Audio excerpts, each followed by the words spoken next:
What's actually happening with AI and privacy. This is really important and deserves immediate attention. How AI collects data, the parts people don't realize. Most people understand that when they type something into a chatbot or a search engine, that input might be stored.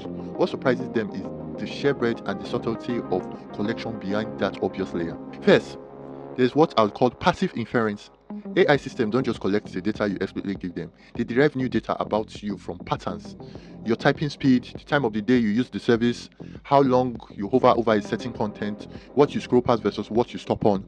All of this fits behavioral models. You never gave this information in any conscious sense, but it's being generated and stored about you constantly. Second, many people don't realize that voice assistants and smart devices are processing ambient audio even when they are supposedly in standby mode. The technical distinction between listening for a wake up word and listening is a real from an engineering standpoint, but the practical privacy implications are murkier than companies tend to acknowledge. AI powered facial recognition is far more widespread than most people assume. It's not just at airports. Retail stores use it to track shoppers, cities deploy it in public spaces, and scrap photos from social media have been used to build massive identification database, sometimes without the knowledge or consent of people in those photos. What is the data actually used for? The collected information feeds several pipelines. Advertising targeting is the one people know about, but it goes well beyond showing off relevant ads.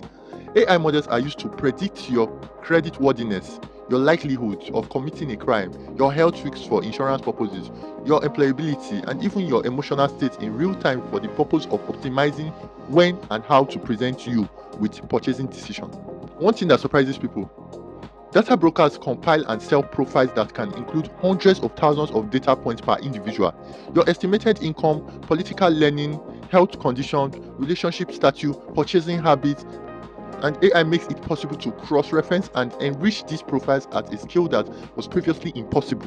Much of this happens in regulatory zone, particularly in the United States, which lacks the comprehensive federal privacy law comparable to the Euro's GDPR. What should concern people most? A few things stands out. The permanence of data is one. Information collected today may be analyzed by far more powerful AI systems in the future, extracting insights the current technology can't. You can't retroactively unshare data once it's out there.